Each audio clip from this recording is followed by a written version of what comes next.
Hello students, आज फिर से हम लोग word problem based on fractions पढ़ेंगे।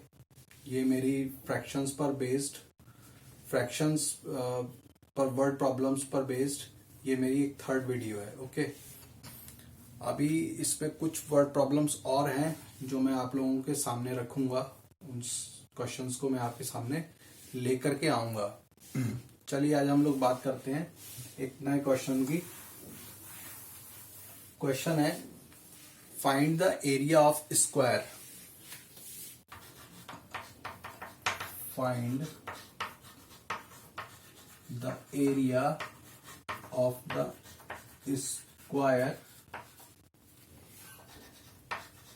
whose each side is 3 whole 1/2 metre. Question है, find the area of the square. आपको स्क्वायर का एरिया फाइंड आउट करना है। इस स्क्वायर का एरिया क्या होता है? The space occupied by an figure, by a figure is called its area.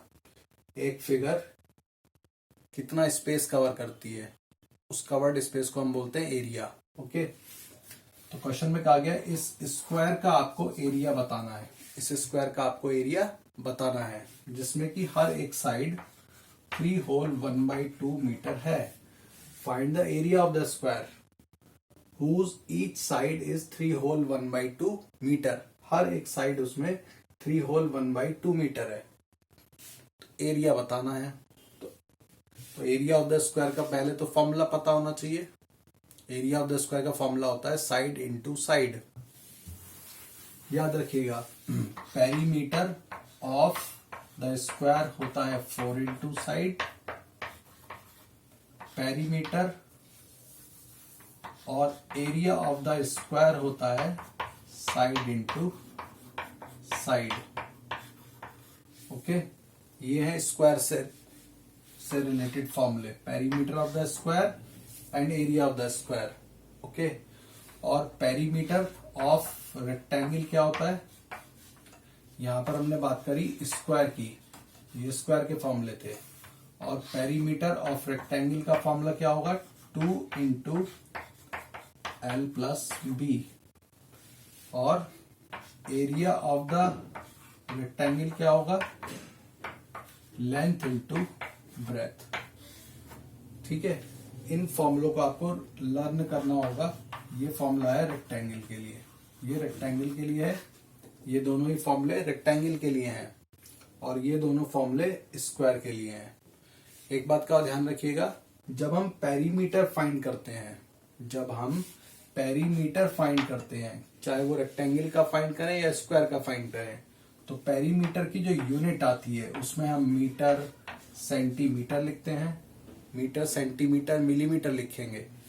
लेकिन जब हमको एरिया लिखना होता है, एरिया को जब हम फाइंड आउट कर लेते हैं तो उसके लास्ट में जो यूनिट लिखी जाती है वो आती है मीटर स्क्वायर में या सेंटीमीटर स्क्वायर में या मिलीमीटर स्क्वायर में। यूनिट्स का आपको बहुत ध्यान रखना होगा। ये मीटर स्क्वायर लिखा है, मैं इसको थोड़ा और बड़ा कर देता हूं। ये मीटर स्क्वायर है। ओके, एरिया में लिखा जाता है metre square, centimetre square. Perimeter में लिखा जाता है मीटर या सेंटीमीटर या मिलीमीटर। समझ में आ रहा होगा आप सबको? तो इन फॉर्मूलों को आप एक बार फॉर्मूलेस को आप लर्न कर लीजिएगा अच्छे से, और यूनिट्स का भी ध्यान रखिएगा। पेरीमीटर में मीटर, सेंटीमीटर लगाते हैं। इसको आप नाम से भी याद रख सकते हैं, जैसे पेरीमीटर, लास्ट में आ रहा है सिर्फ मीटर, पेरीमीटर, तो उसके लास्ट में हम लिखेंगे सेंटीमीटर या मीटर। ठीक है, और एरिया में इसका जस्ट ऑपोजिट हो जाएगा, मीटर स्क्वायर या सेंटीमीटर स्क्वायर। ठीक है, चलिए इस क्वेश्चन को करते हैं। क्वेश्चन दे रखा है हमको, find the area of the square. Area find करना है, तो सबसे पहले लिखेंगे formula, that area of the square is side into side, side into side. पहले हमने फॉर्मूला लिख लिया। अब हर एक साइड क्या दे रखी है हमको? उसकी वैल्यूज पुट कर लेंगे। 3 whole 1/2 metre, 3 whole 1/2 metre, 3 whole 1/2 metre. हमने ये लिख लिया। अब हमें मल्टीप्लाई करना है, मल्टीप्लाई करके फिर आंसर निकालेंगे, और आंसर की यूनिट हमें क्या लिखनी पड़ेगी, मीटर स्क्वायर। थोड़ी देर पहले बताया था मीटर स्क्वायर लिखेंगे, एरिया जब आएगा तब लास्ट के आंसर में हमको मीटर स्क्वायर यूनिट लिखनी पड़ती है। अब इसको पहले सिंप्लीफाई कर लेते हैं। 3 2 3 6 and 1 7, it will become 7/2. This is also become 7/2. 2 3 6, 6 and 1 7, 2 3 6, 6 and 1 7, 7/2। पहले हमने इन दोनों को इम्प्रॉपर फ्रैक्शन में लिख लिया। अब हम इन्हें मल्टीप्लाई कर लेंगे। 7 7 49, 2 2 4 मीटर स्क्वायर। ओके, नाउ इसको अब आप, ये इम्प्रॉपर फ्रैक्शन में है, मिक्स फ्रैक्शन में कन्वर्ट हो सकता है। इम्प्रॉपर फ्रैक्शन को हमेशा मिक्स फ्रैक्शन में कन्वर्ट करिए, क्योंकि वो सही फॉर्म है। ठीक है, इम्प्रॉपर फ्रैक्शन में मत लिखिएगा। तो इसको जब आप मिक्स फ्रैक्शन में करेंगे तब इसका आंसर आएगा 4 1 4, 4 2 8, 1 बचेगा कैरी, और नीचे आ जाएगा 4, और इसके लास्ट में आप मीटर स्क्वायर लिख देंगे। ठीक है, मैंने तो निकाल लिया 12 होल 1/4 मीटर्स। 12 होल 1/4 मीटर्स मेरा आंसर आ गया है। मैंने कैसे निकाला, मैंने 49/4 को डिवाइड किया, 49 को मैंने 4 से डिवाइड किया। एक बार देख लीजिए, हालांकि आप में से बहुत लोगों को, बहुत बच्चों को आता होगा, फिर भी देख लीजिए। 4 1 4, खत्म हो गया ये, 9 ले लिया, 4 2 8, माइनस करेंगे तो 1 बचेगा। तो ये बीचों बीच में जाता है, कोशेंट, कोशेंट बीच में लिखते हैं, तो कोशेंट को बीच में लिख लिया। जो रिमाइंडर होता है उसको हम ऊपर लिख लेते हैं न्यूमरेटर में, और जो डिवाइजर है, डिवाइजर को हम डिनोमिनेटर में लिखते हैं। डिवाइजर जाता है डिनोमिनेटर में, रिमाइंडर जाता है न्यूमरेटर में, और कोशेंट जाता है मिडिल में। तो आंसर आ गया 12 whole 1/4 metre square. This is the answer. Okay, अब आप लोग कर लेंगे। पहले आप फॉर्मूला लगाएंगे, और फॉर्मूला अप्लाई करने के बाद कैलकुलेशन कर लीजिएगा, आंसर आ जाएगा। चलिए नेक्स्ट क्वेश्चन, एक और वर्ड प्रॉब्लम देख लेते हैं।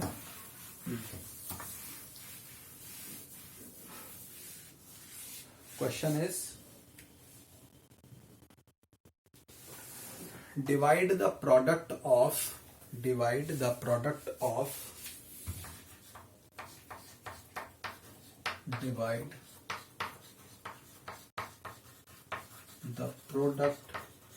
of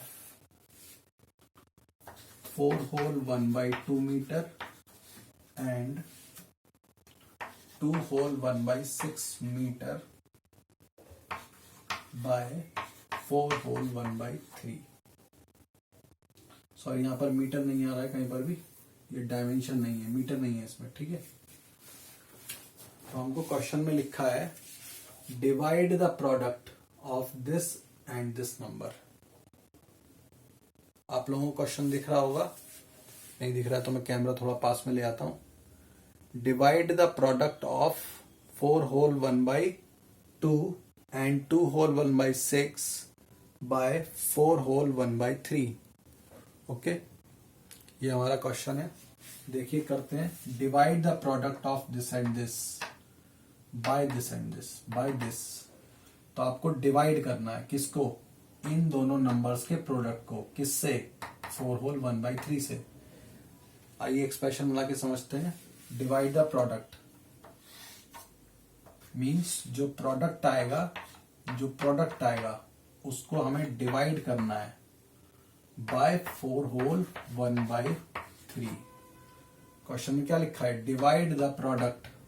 डिवाइड करिए, मतलब जो प्रोडक्ट है, जो भी प्रोडक्ट आएगा दो नंबर्स का, उसको आपको डिवाइड करना है बाय 4 होल 1/3। ओके, अब यहां पे क्या लिखा जाएगा, प्रोडक्ट में क्या है, 4 होल 1/2 एंड 2 होल 1/6।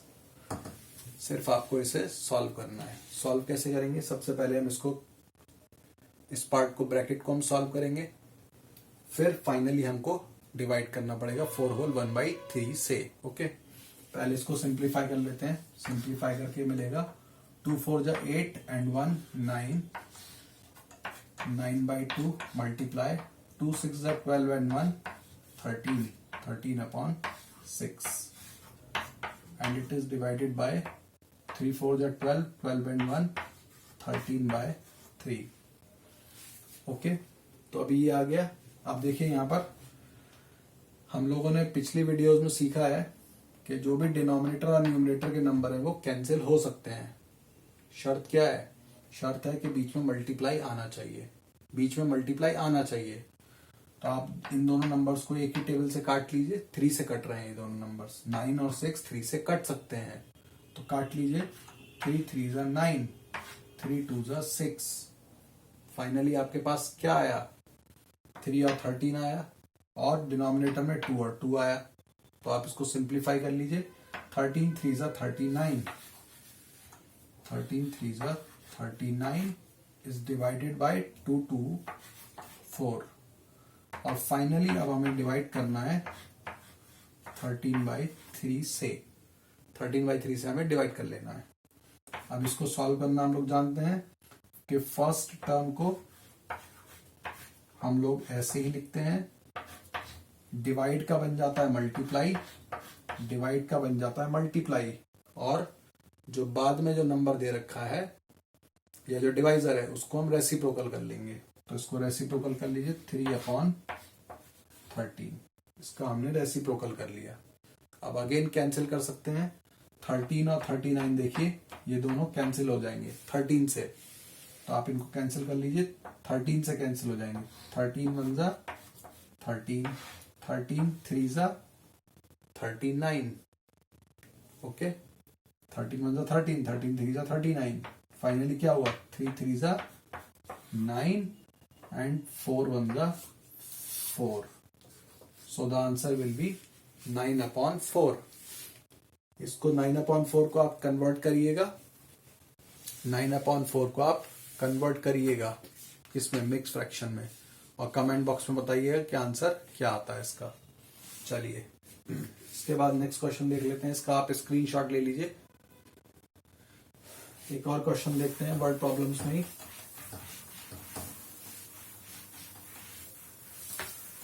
अभी तक हम लोगों ने एरिया के बारे में सीखा और डिवाइड द प्रोडक्ट, ये क्वेश्चन किया हमने। नेक्स्ट क्वेश्चन देखते हैं। क्वेश्चन मैं बोल रहा हूं, आप लोग अपनी नोटबुक्स में इसको लिख लीजिए। So the question is,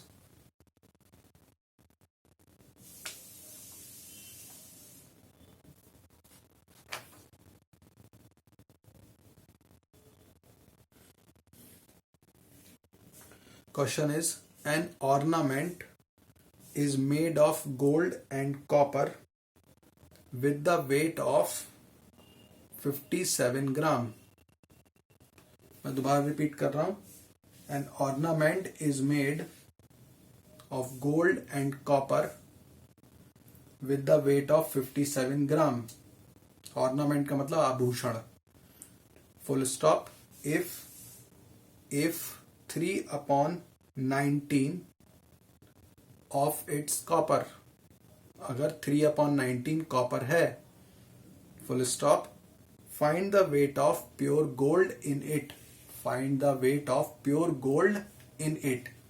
question में क्या दे रखा है हमको, क्वेश्चन को एक बार आप दोबारा से, अगर आपको लिखने में समस्या आ रही हो तो आप वीडियो को पॉज कर करके क्वेश्चन लिख सकते हैं। ओके, ऑर्नामेंट का मतलब होता है कोई आभूषण। जैसे मैंने ये कड़ा पहन रखा है या मैंने अंगूठी पहन रखी है, रिंग पहन रखी है। ओके, तो ये ऑर्नामेंट्स कहलाते हैं, ये मेरे ऑर्नामेंट्स हैं। ठीक है, ऐसे लेडीज भी पहनती हैं ऑर्नामेंट्स। तो कोई ऑर्नामेंट है, सपोज कर लीजिए ऑर्नामेंट की फिगर हमने इस शेप की बना दी। सपोज कर लीजिए कि कोई ये ऑर्नामेंट है और इस ऑर्नामेंट में कुछ पार्ट जो है वो गोल्ड का है और कुछ पार्ट इसमें कॉपर का मिला हुआ है। आप लाइनों से देख सकते हैं मैंने लाइनें डिफरेंट टाइप्स की ड्रॉ कर रखी हैं। ठीक है, क्वेश्चन में कहा गया है अगर इस पूरे ऑर्नामेंट का वेट है 57 ग्राम्स, ओके, और इसमें 3/19 कॉपर है, इसमें 3/19, सपोज कर लीजिए कि जो तिरछी जो मैंने स्लांटिंग लाइंस बनाई हैं, these slanting lines are representing the copper, और कॉपर है इसमें 3/19, 3/19 है, मींस कॉपर का हमको वेट नहीं दे रखा है, हमको 3/19 दे रखा है कि इस पूरे के पूरे ऑर्नामेंट में 3/19 पोर्शन जो है, इस पूरे के पूरे ऑर्नामेंट का जो 3/19 पोर्शन था वो कॉपर है, 3/19 पोर्शन कॉपर का है। तो बताइए कि गोल्ड का कितना पोर्शन होगा। Okay, what find the weight of the gold, हमको गोल्ड का वेट बताना है। ये जो गोल्ड है, इस गोल्ड का हमको वेट बताना है, गोल्ड का वेट बताना है, गोल्ड का वेट हमको फाइंड करना है। समझ में आ गया वो क्वेश्चन। एक ऑर्नामेंट का वेट दे रखा है 57 ग्राम पूरे ऑर्नामेंट का, उसमें दो मेटल्स मिले हुए हैं, कॉपर और गोल्ड। कॉपर दे रखा है 3/19 और गोल्ड का वेट हमको बताना है। कॉपर का वेट नहीं दे रखा, कॉपर दे रखा है 3/19, 3/19 इज द पोर्शन, 3/19 एक पोर्शन है, ठीक है, यह कोई पार्ट है। इस पूरे ऑर्नामेंट का कॉपर का पार्ट कितना है, 3/19 है। तो बताइए कि गोल्ड का वजन कितना होगा। तो आपको सिंपल क्या करना है, आप 57 को 3/19 से मल्टीप्लाई करेंगे तो आपके पास कॉपर का वेट आएगा। अगर आपको कॉपर का वेट निकालना है तो आप क्या करेंगे, 57 को 3/19 से मल्टीप्लाई कर लेंगे, तब आपको पता चलेगा कि असल में कॉपर का वजन कितना है। ठीक है, कॉपर के पोर्शन को टोटल से मल्टीप्लाई करेंगे तो कॉपर आएगा, कॉपर का वजन आएगा। कॉपर के पोर्शन को अगर आप टोटल से मल्टीप्लाई करेंगे, टोटल वेट से मल्टीप्लाई करेंगे तो कॉपर का वेट आएगा निकल के, और जब कॉपर का वजन आ जाएगा तब तो हम गोल्ड का वेट इजीली निकाल सकते हैं, क्योंकि टोटल वेट हमको पता है 57 ग्राम है, और कॉपर का वेट हम निकाल लेंगे सॉल्व करके, मल्टीप्लाई करके इन दोनों नंबरों को मल्टीप्लाई करके हम कॉपर का वजन निकाल लेंगे। तो क्या करना पड़ेगा, टोटल में से हम कॉपर के वेट को माइनस कर देंगे तो गोल्ड का वेट आ जाएगा, माइनस कर लेंगे। ओके, चलिए मैं करके दिखा रहा हूं। सबसे पहले हम लिखेंगे वेट ऑफ द कॉपर, क्योंकि हम कॉपर के पोर्शन को जब टोटल से मल्टीप्लाई करेंगे तो कॉपर आएगा, कॉपर का वेट आएगा निकल के। तो आप लिख लीजिए 57 मल्टीप्लाई बाय 3/19, 19 और 57 कैंसिल हो जाएंगे, 19 3 होता है 57, 19 1 19, 19 3 57, इट मीन्स कितना आ गया, 3 3 9। तो it means the weight of the copper is 9 gram, weight of the copper, weight of the copper is 9 ग्राम। अभी कॉपर का वजन आया है, कॉपर का वजन आ गया, कितना है कॉपर का वजन, सिर्फ 9 ग्राम है। ठीक है, अब हमको गोल्ड का वेट निकालना है। तो गोल्ड का वेट कैसे आएगा, 57 में से 9 को माइनस कर दीजिए, तो आप लिख सकते हैं weight of the gold is 57 gram minus 9 ग्राम, कितना आएगा,